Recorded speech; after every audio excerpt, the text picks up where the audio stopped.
What if I told you everything, light, oceans, animals, even you, began in just 7 days?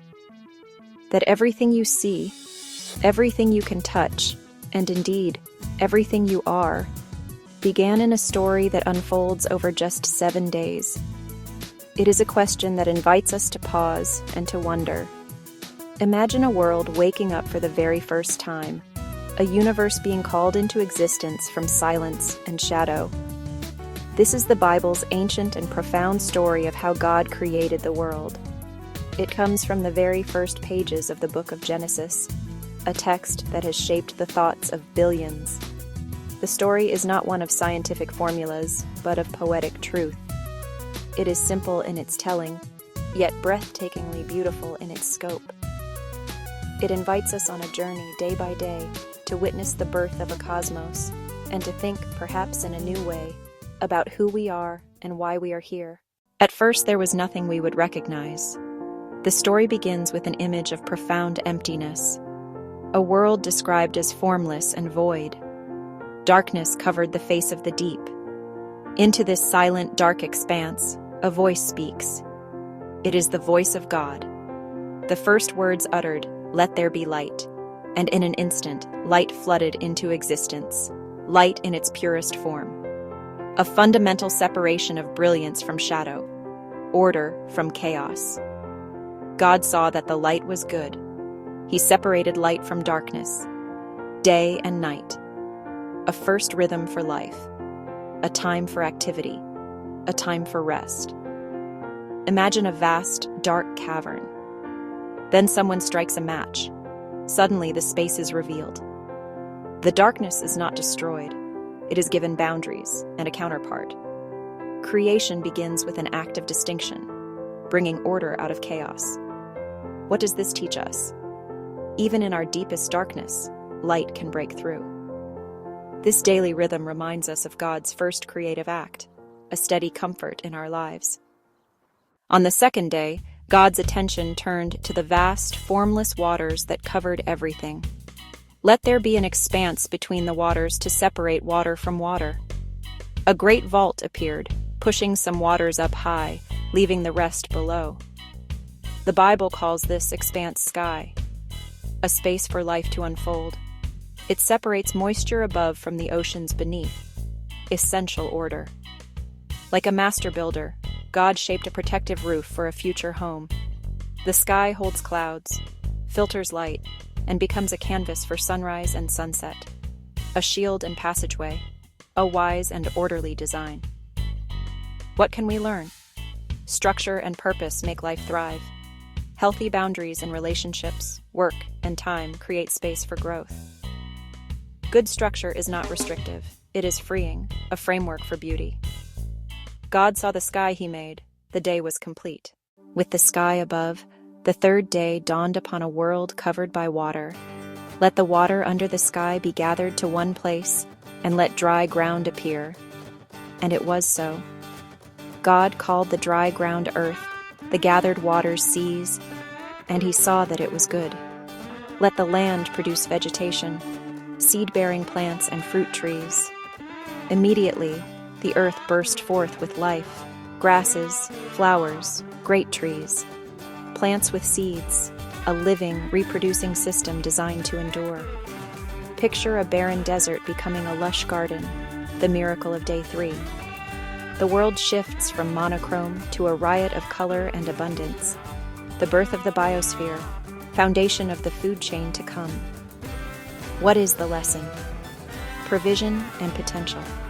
The earth is designed to bring forth abundance, beauty, and sustenance. We are connected to the land and called to be good stewards. See potential for new growth even where life seems barren. And God saw that it was good. On the fourth day, diffuse light received its appointed sources. Let there be lights in the expanse of the sky to separate day from night, to mark sacred times, days, and years. The celestial bodies were formed, sun, moon, and stars, an act of cosmic clockmaking.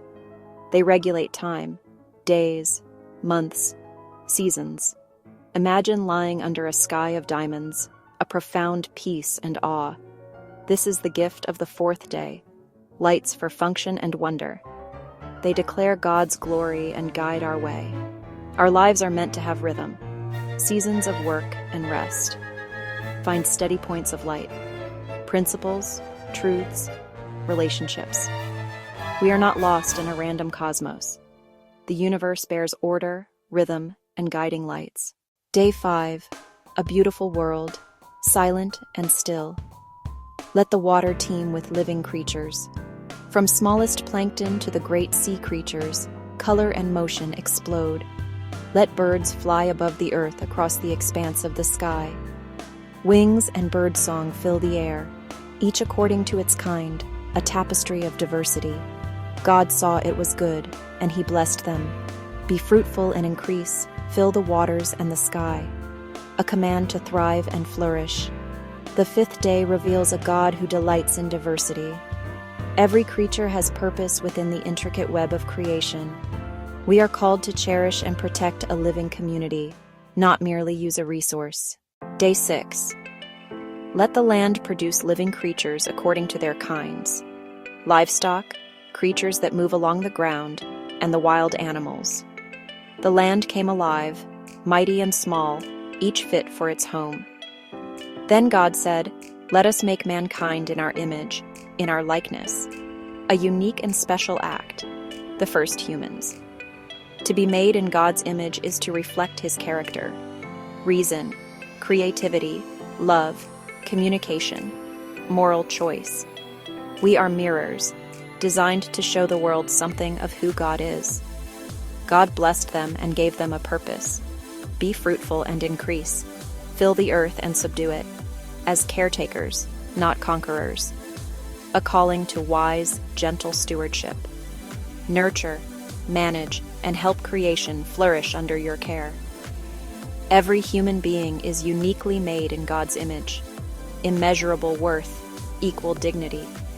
This gives profound dignity and weighty responsibility. We are called to act with love, wisdom, and justice toward people and the world. And God saw all that he had made, and it was very good. After 6 days of monumental creativity, the universe was complete. By the seventh day, God finished his work. He rested, not from exhaustion, but completion, satisfaction, and joy. God blessed the seventh day and made it holy, a day of being, a sacred rhythm for existence, work followed by rest. Rest is holy, essential, time for peace, contemplation, relationship. In a world of busyness, Sabbath declares that rest is not laziness. We recharge our souls, reconnect with loved ones, remember our Creator. Our worth is not defined by production. Life moves between doing and being. The seventh day is God's invitation to enter his peace, to pause, and be content. The 7 days are a tapestry of timeless truths. First, order. The world formed with intention and purpose, step by step, from formlessness to a complex, coherent cosmos. Second, value. God declared creation good at every stage. We honor the natural world as a community with intrinsic worth. Third, humanity. Every person bears God's image, universal dignity. Our role is humble service, stewarding the earth to flourish. Finally, rest. Build patterns of peace, family, community, reflection, and God. The story of creation invites us to live with wonder, purpose, and peace. What does this teach us today? Seek order, honor life, rest well, and cherish your calling. May we see our world and our lives with renewed awe. And remember, from first light to sacred rest, we are loved and given purpose.